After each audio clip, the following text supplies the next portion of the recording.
A couple of things arrived recently. One is this horn for the scooter project. I was not expecting it to be as big as this, but I have to say I love it. So bear with me a second. So yeah, it's a really substantial size horn. I mean, it fills my palm quite nicely. And it's incredibly shiny, and it kind of matches the theme I'm going for. So yeah, I'm quite excited about that, and it wasn't stupid money either. I'm going to say it's somewhere between 10 and 11 quid, but it might actually have been a bit cheaper than that. I ordered it whilst I was drinking, so I can't tell you exactly how much it was. But yeah, it's lovely and shiny, and has a 2-pin connection. It's 12 volt, so we've got to find a suitable place at the front to mount that. The other thing that's arrived this week, and this is recommended by Andy, another YouTuber, and I'll put a link in the description for his channel. He recommended this soldering gun, so I'm going to give this a go tonight and see how we get on with it. I've been eyeing up the original Wellers, but they are quite expensive. They're around about 45 quid. Even the second-hand ones go for, you know, good money. But if this one works and works well, then, you know, for the sake of 17 quid or whatever it was, this could be really helpful. The advantage, I believe, of these type of guns is that they are almost instant heat up, and then when you unclick the trigger it cools down again, so you haven't got a hot soldering iron lying around. The other thing is the wattage is supposed to be quite high. They state on this one it's about 175 watts, but knowing Chinese manufacturing and their specifications, is probably closer to 100, but we'll see how good it is. Looking at reviews as well, some of them work straight out of the box, some of them don't, so we'll find out tonight, because we have still more wiring to do on the scooter. There's a size comparison between the old and new horns. It's substantially bigger. I think we're going to find out how loud it is in a second. We'll do a comparison between the two. Test one, original horn. Actually, it's quite loud and grating. Test 2, the new horn. Oh, bloody hell, that's a different sound. It's on the move. Well, that's got some poke to it. I like that. Here are my thoughts. Ideally, I quite like the idea of the horn being here and covering up the electrical box. It sort of cleans the front up, it would be nice. But I do not like that speedo cable. It is bent round behind, and it's quite uncomfortable looking, really. So I think we might have to discount that. If I was to mount it to the handlebar bolt, as I was originally considering, the cable runs in front of it and it looks kind of goofy. It looks badly planned, so I don't think we'll go with that. Second plan, cover up the steering joint visually. And this one's much better because the cable sits much more comfortably behind it, and I have a feeling that's where we're going to go with it. That's kind of roughly where we want it, I think. It kind of mirrors the lamp. I haven't got a lot of room in here to show, really. It doesn't hide the box, but it does hide the steering bearing joint. I'm moving on to the headlamp wiring today. This is very much a work in progress. I have drilled a hole in the light mounting plate so that the cables naturally flow into and under it. The reason I've done this is two reasons. One, it's aesthetically pleasing, and secondly, it allows the shortest route possible for the cables, avoiding all the pinch points like where the handlebar stops are. They'll meet the cables coming from the other side under here, and they'll all be in a plastic conduit to give it extra protection from chafing. But I haven't worked out exactly how this cabling is going to work once I start getting the conduit in. So I'm going to leave this cabling as long as I can for the time being, and at least allow me to road test the vehicle at some point. New Chinese soldering gun time. See if it takes out our lighting system. Oh, that's good. It didn't short the whole building out.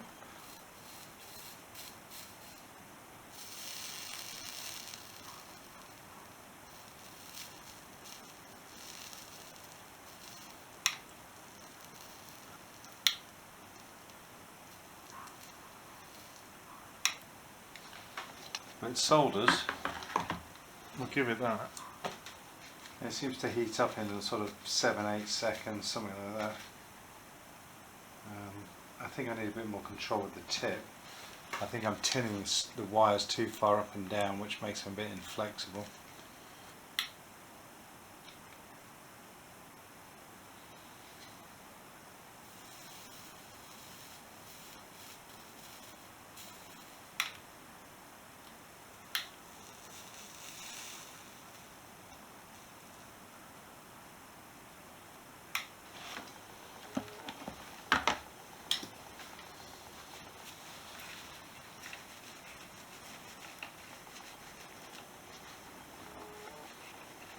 Now I'm getting the hang of this soldering iron, I'm quite liking it. For this sort of automotive job, it's alright. It's alright, it's better than my other setup. Right, that's all the cables soldered and heat shrunk. Now's the time to plug it in and see if this actually works.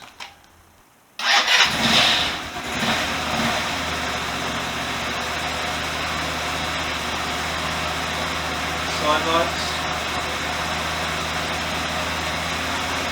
nothing, full beam, nothing. No, I don't know what's going on there then. We're missing a bulb function. Believe it or not, we've actually got a faulty bulb. It doesn't look blown, but I've got continuity through the main beam but not through the dipped beam. Why that is I don't know, but this was straight out of the factory. Okay, another day. Start her up.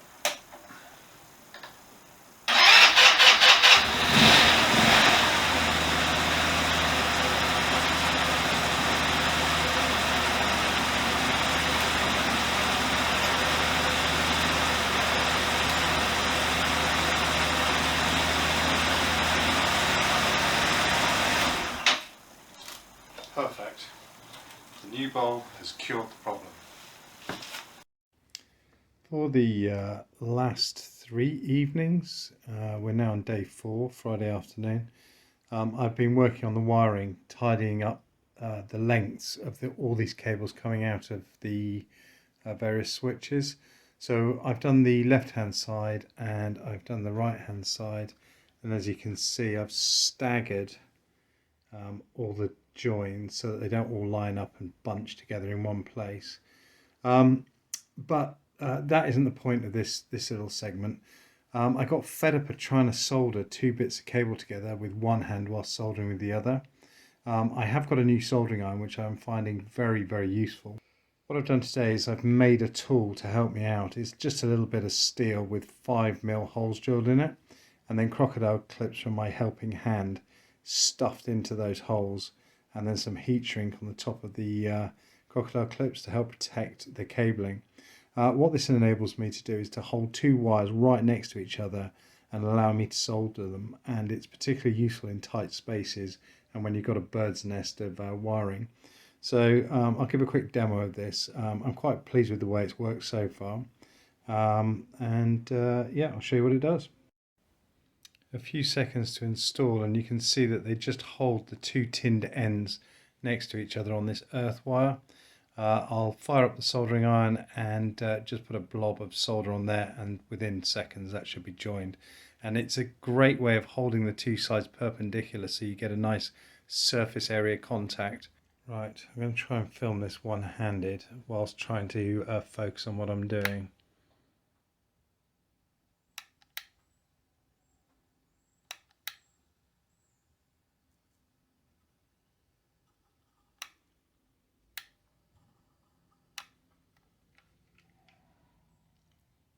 Easy peasy, and you saw it set there.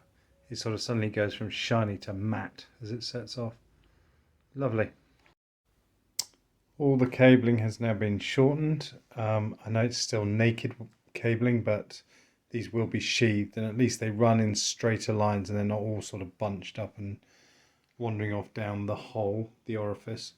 So all that's left now really is a quick test of the systems. the key on. Side lights. I can see the reflection in the mirror. Side lights. Dipped beam. High beam. Dip beam. Off. Indicators. Check. Check. Brake lights. That's the right. That's the left. And then what's left? Starting.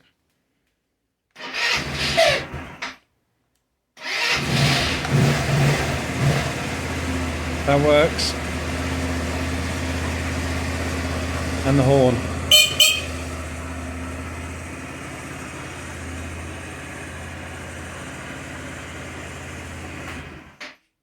Excellent. All working.